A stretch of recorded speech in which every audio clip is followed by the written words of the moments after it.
The lunch crowd at Harbor Square Food Court had turned the place into exactly the kind of organized chaos that Finn Calloway had learned to read in less than 5 seconds. Too many people, not enough staff, and someone near the far end of the noodle counter already using his voice the way certain men did when they wanted a room to hear them but pretended they were only speaking to one person.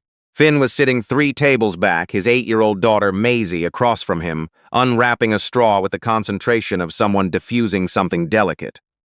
He had promised her lunch out on his day off, which happened twice a month when the warehouse scheduling actually worked in his favor. He wasn't watching the counter deliberately. Old habit. After 6 years working security at the port, then 2 more as a paramedic volunteer, he'd learned that certain sounds deserved detention before anyone admitted something was wrong. The woman behind the counter couldn't have been older than 25. She wore the food court uniform that all the staff wore, gray polo, dark apron, and she was holding a paper bag in both hands while the man on the other side of the counter spoke at her with practiced volume. He had the kind of suit jacket that said he hadn't worn it from a rack, silver cufflinks, hair that looked expensive even from 15 feet away. "This isn't what I ordered," the man said loudly enough. "This is the 3rd time this location has gotten my order wrong. Do you actually read the screen, or is that beyond your job requirements?" The woman kept her head slightly lowered. "I'm sorry, sir. I can fix it right now. I've been coming here for 2 years and it keeps getting worse. Maybe your manager should hire people who actually want to be here." Maisie stopped unwrapping her straw. She looked up at Finn with the specific expression she used when she was waiting to see what he would do. Finn set down his fork. He'd stayed seated through worse than this before. After his wife, Joanna, passed 2 years ago, he had learned, slowly and poorly, how to pick the battles worth entering. Because Maisie was always watching. Because the wrong move always cost twice what you expected. But there was a line that looked different each time, and this man had just stepped across it when he leaned forward over the counter and spoke again. "I'll make sure every person in this building knows exactly what kind of service you're running." He didn't raise his hand. He didn't need to. He simply reached out and pulled the paper bag back across the counter himself, hard enough that the contents shifted, and the woman stumbled half a step trying to catch it. Finn was already standing. He moved across the food court the way he had learned to move, not fast enough to alarm, but with the kind of even pace that didn't leave room for second guessing. He stopped beside the man and spoke quietly. She said she'd fix it. The man turned slowly the way men did when they couldn't believe someone had interrupted them. He looked Finn over once, worn work jacket, 3-day beard, the particular exhaustion that lived in single parents' eyes permanently. "I'm sorry," she said she'd fix the order. "That's the end of it." The man smiled in a way that wasn't a smile. "This is none of your business. You grabbed her bag. I moved a bag." Finn didn't raise his voice. "Don't do it again." For a moment, nobody moved. The woman behind the counter had gone completely still, looking at Finn with an expression he couldn't quite categorize. Not gratitude exactly. Not fear. Something more like recognition, as though she was measuring something about this moment she didn't expect to find. The man straightened his jacket. "You have any idea who you're dealing with?" "No," Finn said. "But I know what kind of man grabs things from people who can't grab back." The man's expression tightened. He pulled out his phone and made a call that lasted under 10 seconds. Finn caught the words Harbor Square Management and Immediate Incident Review. Then the man pocketed the phone and looked at Finn with something that had hardened past irritation into something more deliberate. "You're going to regret this." He walked toward the far end of the food court, paused by the security desk long enough to speak to the guard there, and then left. The woman behind the counter exhaled once quietly. "You didn't have to do that," she said. "I know," Finn answered. Maisie appeared beside him, holding her straw still unwrapped. She looked up at the woman and said with complete seriousness, "He's like that sometimes. He calls it helping. I call it dad behavior." The woman almost laughed. It was the first unguarded expression that had crossed her face since Finn had walked over, and there was something behind it, a quickness, a steadiness, that didn't fit the gray apron or the paper bag or the food court overhead lights. The security guard arrived at Finn's table less than 5 minutes later. His name tag said Antoine, and he looked deeply uncomfortable about what he was about to say. "Mr. Calloway," Finn said. "Finn, Mr. Calloway, we've received a complaint from a client. Mr. Conrad Haas. He's requesting your removal from the premises." Finn looked at him without anger. "Did he tell you he grabbed her tray?" Antoine's face changed slightly. "I wasn't there, sir. Her name tag says Nina. You could ask her." Antoine looked toward the counter, then back at Finn, the discomfort deepening. "Mr. Haas has a long-standing relationship with the building ownership. I've been asked to pass on that he's filed a complaint with your employer." Finn's expression changed then, though he kept it steady. I work at Westbrook Cold Storage. He doesn't know where I work. Antoine pulled a small notepad from his breast pocket and read something. He said he'll verify that within the hour. Maisie looked up at Finn. She didn't say anything. She had learned at 8 that certain silences from her father meant he was doing math in his head that wasn't about numbers. Thanks, Antoine, Finn said. We'll finish eating. Antoine left, looking relieved to be free of the conversation.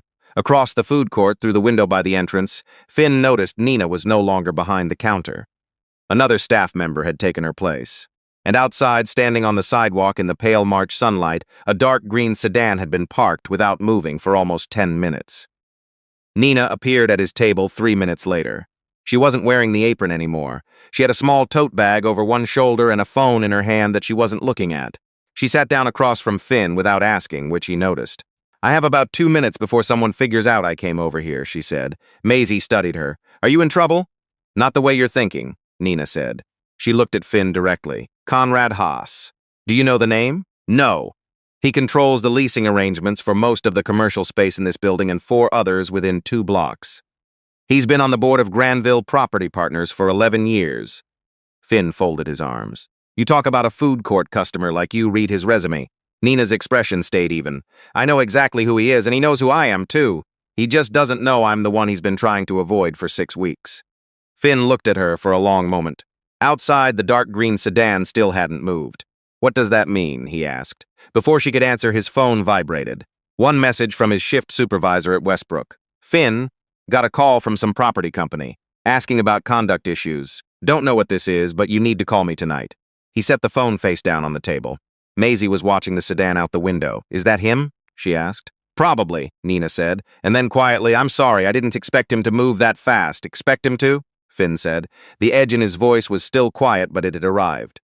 Nina met his eyes and for the first time dropped the measured calm slightly. There are things happening that I can't explain here, but Conrad Haas does not accept humiliation. He escalates until people around him either fall in line or fall away. And I'm someone around him now, Finn said. You became that the moment you stood up. Maisie set her straw down carefully. Dad, she knew this would happen. Children always named the thing adults spent 3 sentences approaching. Finn looked at his daughter and then back at Nina. Who are you, actually? Nina didn't answer. But the way she didn't answer said more than most people said when they spoke. The sedan outside finally pulled away. Finn didn't sleep well. The apartment was quiet in the way it always was after Maisie went to bed. A quietness that had been different since Joanna. Heavier somehow, like the silence had learned what used to fill it and kept the shape. He sat at the kitchen table with his phone and the Westbrook Employee Handbook open to the section on conduct and professional representation, which he had never read before tonight and which told him very little about what to do when a property executive filed a complaint before your food had gone cold. By 7 the next morning, 2 things had happened.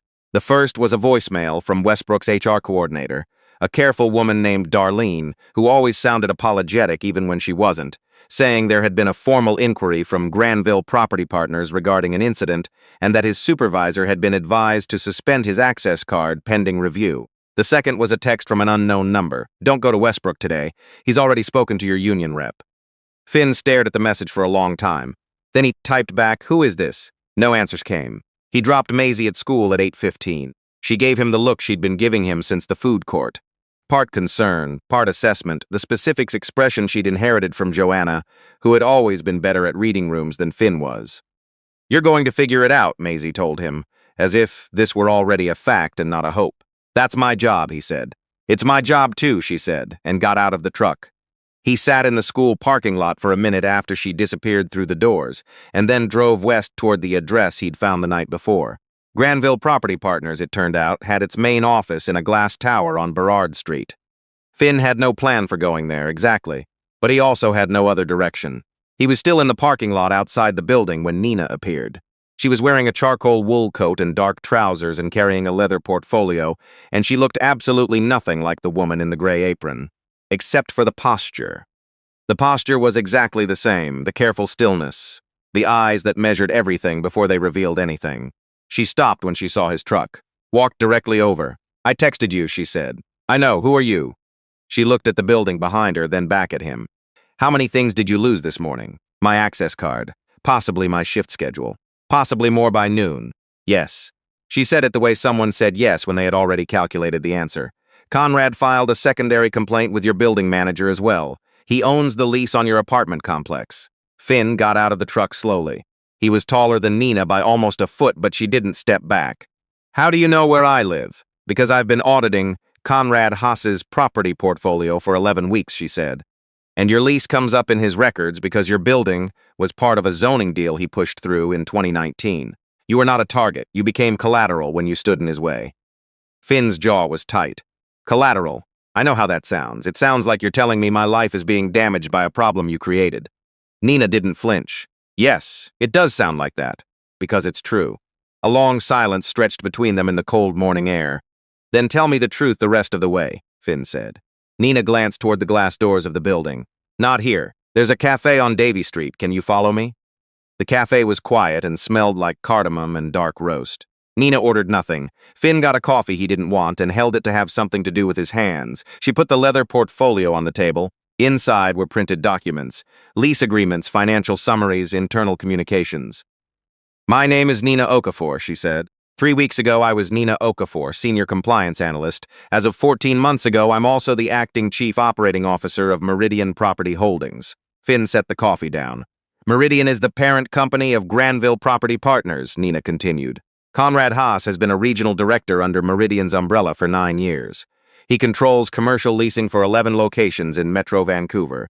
And over the past 3 years, he has systematically used lease renewal pressure to silence franchise operators who file labor complaints, silence maintenance contractors who document violations, and block tenant advocacy groups from accessing records they are legally entitled to. Finn looked at the documents. He recognized 2 names, small restaurants in East Vancouver he'd eaten at, now closed. Why were you behind a food court counter? Because the operators who run the Gray Polo concession at Harbor Square filed an anonymous complaint 6 weeks ago describing intimidation by a Granville executive. The description matched Conrad's pattern exactly, but previous investigators were identified before they collected anything usable. She looked at him steadily. An undercover operational review seemed like the faster path. And Conrad didn't know you were the one running the audit? He knew an audit was happening. He did not know I was the auditor. Finn sat back.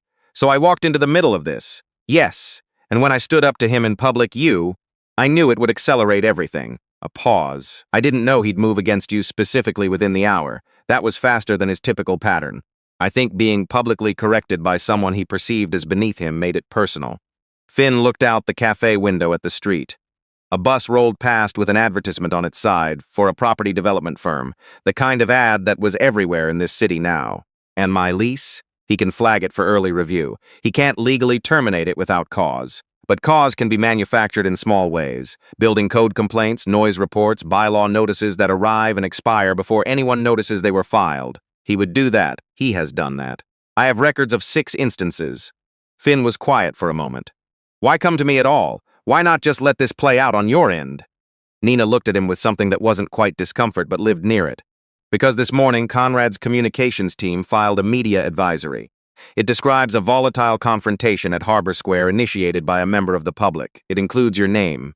Finn's hands tightened around the cup. It also includes a reference to your wife, Nina said quietly.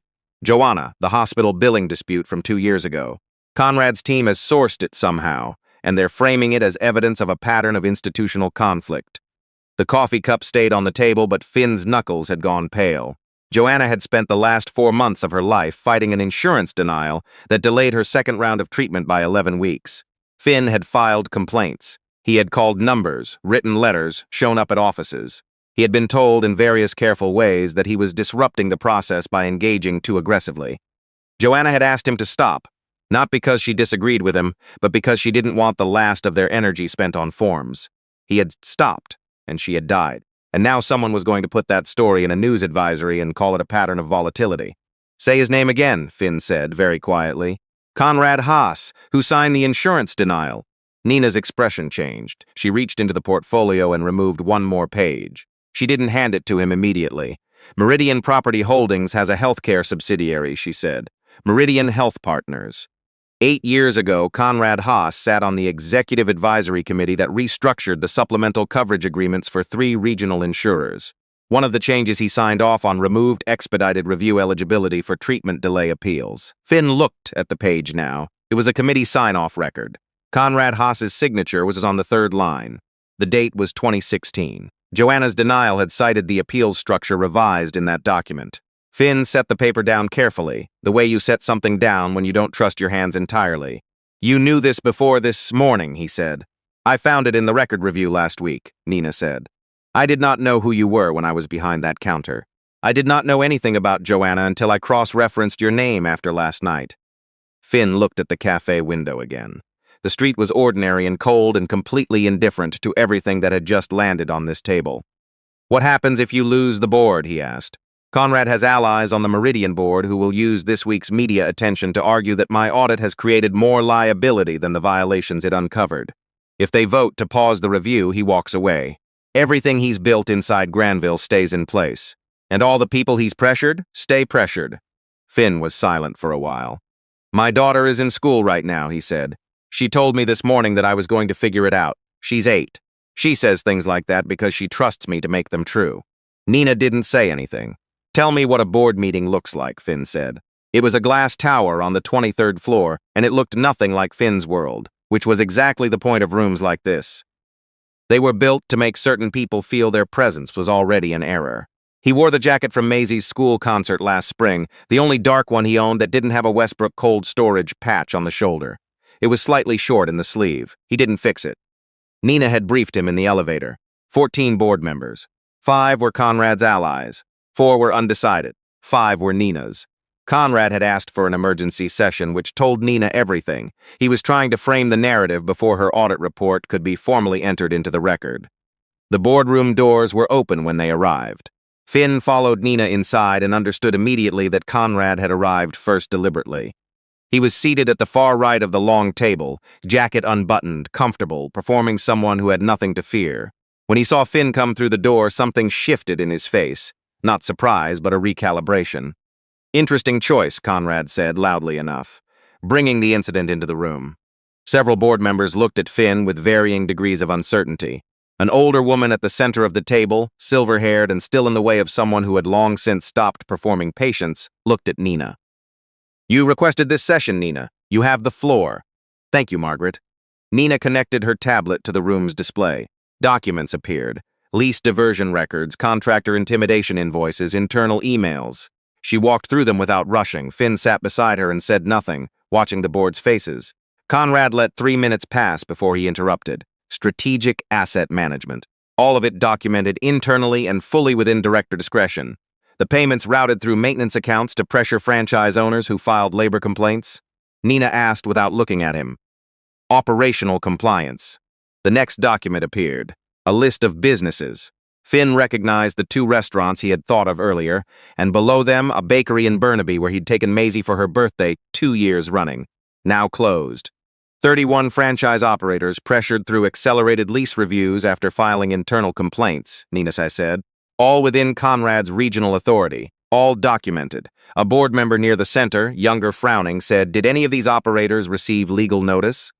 Conrad answered before Nina could. All lease reviews were conducted within the terms of their yes or no, the board member said. Silence. Conrad turned to Finn. Finn had been waiting for this. The board should understand, Conrad said, that the man Nina has brought into this room has a documented history of confrontational behavior with institutions. His wife's insurance dispute. His formal complaints against 2 healthcare administrators. He slid printed pages across the table. Post-bereavement psychological review. Medical recommendation for conflict management support. Finn looked at the pages and recognized them the way you recognize something stolen. Not by the object itself, but by the particular wrongness of its location. The board member who had been frowning looked between the documents and Finn with visible discomfort. "Why is this here?" "Because our COO's judgment is being compromised by an emotional entanglement with someone she met 48 hours ago during an off-books field operation." The silver-haired woman at the center, Margaret, looked directly at Finn for the first time. "Mr. Calloway, you're here. Say something." Nina turned slightly toward him. She had promised him this space, and she kept the promise. Finn leaned forward, both palms flat on the table, and looked at the pages Conrad had distributed. "Yes," he said. "I filed complaints when my wife's treatment was delayed. I called people. I showed up places. Some of those conversations were loud. He looked around the table, not at Conrad. Joanna asked me to stop. I stopped. She died 4 months later. The room was quiet. I'm not here to talk about that, Finn continued. I'm here because yesterday a man used a food counter as a place to humiliate someone who couldn't walk away from the job. He grabbed her. He threatened the business. And when another person in the room said enough, he spent the rest of the day using every piece of institutional leverage. He had to punish that person instead of addressing what he'd done. Conrad shifted in his chair. You physically intervened in a private commercial dispute. I told him not to touch her again. Finn's voice was still even. And I'll tell you what I told him. I don't know who anyone in this room is. I don't know your titles. But I know that when someone with power grabs something from someone without it and expects everyone nearby to pretend they didn't see it, they're counting on silence. And I'm not built for that. One board member had set Conrad's documents aside. Another was reading Nina's audit summary again. You want to call me unstable because I stood up when I was supposed to stay quiet, Finn said. Go ahead and say it plainly, and say the part afterward where your regional director used company resources to surveil my daughter's school schedule. Several heads turned to Conrad. Conrad's voice sharpened. Protective monitoring following a public. My daughter, Finn said once. That was all. The board member who had asked yes or no earlier looked at Conrad with an expression that had moved past uncertainty into something harder. You accessed a child's schedule? Conrad redirected immediately. The situation required risk assessment. Margaret cut him off by standing. She did it without drama, just the simple fact of her height and her stillness changing the geometry of the room. Conrad, did you use Granville property security contractors to surveil a private individual who was not affiliated with Meridian in any professional capacity? Conrad paused for exactly 1 second too long. Nina pressed play on the audio she hadn't shown him yet. The food court recording from the Harbor Square security system, which the operator, a quiet Cantonese-Canadian woman named Sylvia who had managed the concession for 9 years and who had kept every document she'd ever received from Conrad's office, had provided to Nina's team that morning. Conrad's voice was clear. The grab was audible. The threats about the business were exact. Nobody moved while it played. When it ended, the room had a different temperature than when it had started. Conrad looked at the speaker as though recalculating something he'd believed was destroyed. He looked at Nina. He looked at Finn, and for the first time since the food court, the certainty in his posture was simply gone. Conrad, Margaret said, did you authorize the removal of expedited appeal eligibility from regional insurer contracts in 2016? A silence that felt structural. The advisory committee recommendations were aligned with yes or no. Conrad looked at the table. Yes. Margaret looked at the board counsel seated at the far left. The counsel nodded once. Margaret sat down. Security, please. The word landed with a particular weight of words that closed chapters. 2 building security officers arrived within 90 seconds. Conrad looked around the table one more time, the way powerful people looked around when the room stopped belonging to them. He said nothing further. When the doors closed behind him, nobody spoke for a moment. Then the board member who had been frowning said very quietly, how long has this been happening? In this iteration, 3 years with documentation, Nina answered. Likely longer without it. Margaret looked at Finn. Mr. Calloway, you came into a room where you had no professional standing, on behalf of a situation that was actively damaging your livelihood, to say what you saw plainly. I came because my daughter wrote something in fog on a truck window, Finn said, and because some things cost more when you stay quiet. Margaret almost smiled. That'll do. The cleanup wasn't fast. Cleanup was never fast, but it moved. Within 48 hours, Meridian's board had announced a full audit of all Granville Property Partners lease practices, an immediate freeze on all pending lease reviews under Conrad's authority, and the establishment of a franchise operator advocacy office, staffed, funded, and independent of regional director influence. 31 operators received formal letters acknowledging the improper review process. Sylvia, the woman who had managed the Gray Polo concession for 9 years, received a lease rate correction that reduced her monthly overhead by more than she had expected to see in her lifetime. Finn's access card was reinstated before the end of the week.